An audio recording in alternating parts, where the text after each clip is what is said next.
Le sein est un nom masculin. Pourtant, dans l'imaginaire collectif, le sein renvoie à une image très forte de la féminité par son galbe et son attrait. C'est le sujet que je vais développer ici et nous allons voir ensemble quelle place a la poitrine dans la société, la culture et finalement dans la sexualité. Mais avant cela, je te fais une brève présentation de la chaîne. Bonjour à toi, tu es bien sur Harmonie Décor. Cette chaîne est destinée à ceux et celles qui ne seraient pas totalement satisfaits de leur propre sexualité ou celle de leur couple.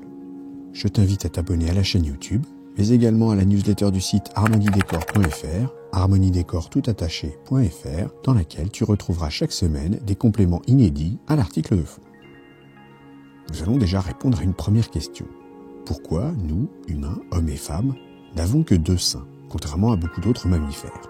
Alors, je suis certain que mon lectorat masculin va être un peu déçu, car non, ce n'est pas parce que les hommes ont 2 mains. Ça, c'est une légende. En réalité, chez les mammifères, le nombre de paires de seins est proportionnel à la quantité de petits qu'ils sont susceptibles de mettre au monde à chaque portée. Ainsi, dans l'espèce humaine, dans la grande majorité des cas, la femme ne porte qu'un enfant lors de chaque grossesse. Donc, si les femmes n'ont que 2 seins, c'est tout simplement pour nourrir l'enfant unique qu'elles mettent au monde. Une autre différence avec la majorité des mammifères, tu l'auras sûrement remarqué, c'est que le volume des seins chez la femme est plus ou moins constant. On note tout de même une légère augmentation pendant la lactation ou pendant le cycle mensuel et lors de l'excitation. En effet, chez les femelles des mammifères, en dehors des périodes de lactation, les seins reprennent leur taille d'origine, ou presque, dès que la période d'allaitement prend fin. Chez la femme, la poitrine, dès la puberté, prend le volume qu'elle gardera ensuite une grande partie de sa vie. Les seins sont aussi souvent asymétriques. C'est tout à fait normal et ne doit surtout pas te faire culpabiliser. Nous sommes tous dissemblables entre les 2 côtés de notre corps. Parfois, cela est presque imperceptible, mais généralement, la différence se voit. J'ai une petite anecdote à ce sujet. J'ai en mémoire une interview d'Eddie Barclay qui indiquait ne regarder que le sein gauche lors des présélections d'embauche au Crazy Horse. Pour finir sur la forme, il arrive que les tétons restent rentrés à l'intérieur. On appelle ça le mamelon ombiliqué. Cette malformation arrive à un peu moins d'une jeune fille sur 10. Il ressort généralement à la puberté, mais si ce n'est pas le cas, il est préférable de consulter. C'est généralement le canal qui transporte le lait des glandes où il est fabriqué jusqu'à la sortie du téton qui est un peu court. La fonction première des seins est de nourrir le bébé. Ainsi, à la fin de la grossesse, à partir du 7e ou du 8e mois, des montées de lait peuvent apparaître. Après l'accouchement, la production de lait devient régulière et permet d'alimenter le nouveau-né pendant des mois. Pour l'allaitement, la taille des seins n'a cependant aucune incidence sur la production lactée. En effet, que tu aies de petits ou de gros seins, le nombre d'alvéoles productrices de lait est à peu près la même. Un rôle essentiel dans la séduction féminine est tenu par les seins. Le fait qu'ils restent protubérants en permanence peut faire penser que ce caractère génétique a eu de l'importance dans la perpétuation de l'espèce. La cause probable est à rechercher du côté de notre position verticale qui cache le sexe féminin au creux des jambes. Puisque le sexe est caché, il fallait un autre stigmate pour attirer la curiosité. C'est donc un appôt naturel capable d'attirer les mâles reproducteurs. Depuis la nuit des temps, la poitrine est source de fascination. Les archéologues ont retrouvé des illustrations peintes sur les murs des grottes au Paléolithique, ainsi que des statuettes aux courbes arrondies. Le bébé est de façon innée capable de téter les seins. Il apprendra très vite par le plaisir ressenti au moment du repas à retrouver le sein nourricier. Ensuite, c'est la culture qui en a fait une zone attrayante. Par le vêtement tout d'abord, qui va principalement mettre la poitrine en valeur.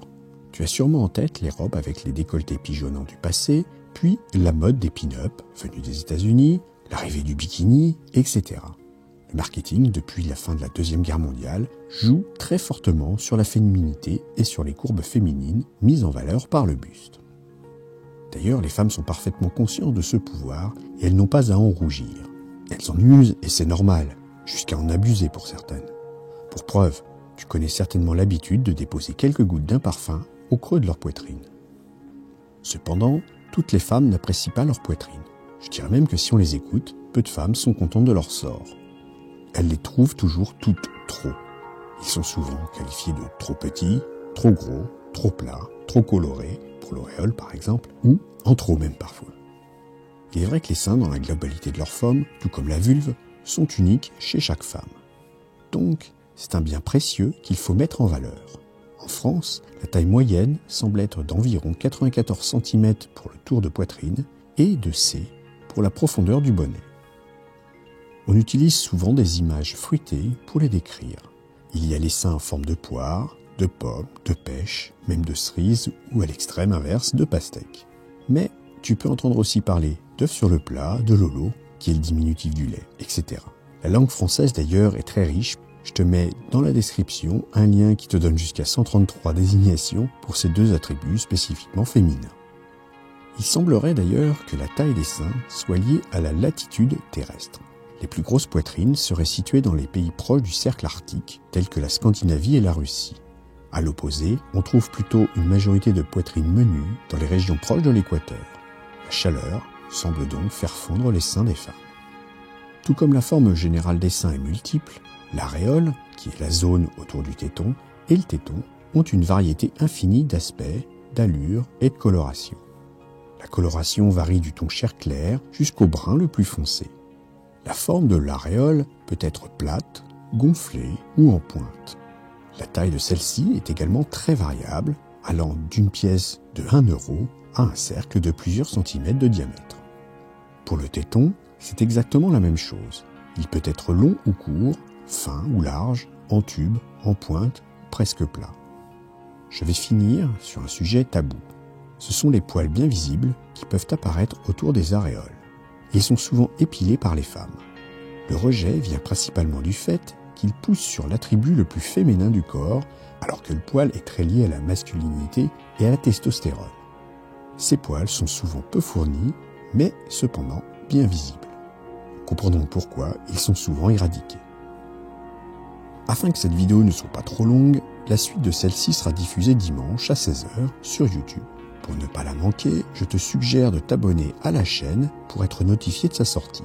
Je te parlerai alors de la place des seins dans la sexualité pour bien comprendre son importance et surtout savoir comment bien t'en occuper. Merci d'avoir écouté cette vidéo. Pour aller un peu plus loin et rejoindre le cercle des fins connaisseurs pour une sexualité épanouie, je te conseille de t'abonner à la newsletter. Tu retrouveras l'article complet, il te donnera plus de conseils et des astuces. Abonne-toi à la chaîne, active le petit pouce bleu, éventuellement ajoute un commentaire et à bientôt.